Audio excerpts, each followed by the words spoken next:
Padre, toda mi vida he respondido a cada llamado.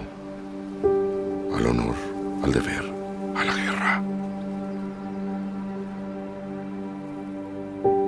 Pero ahora el destino me ha dado algo que nunca busqué.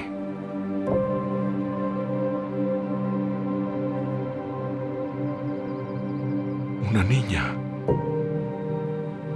Una vida que la tormenta no ha tocado.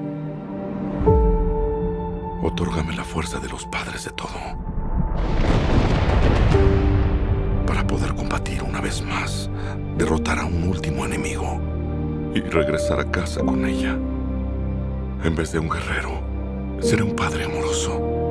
Y en lugar de que combata, aprenderá serenidad, algo que jamás conocí. Padre, te pido que oigas mi plegaria.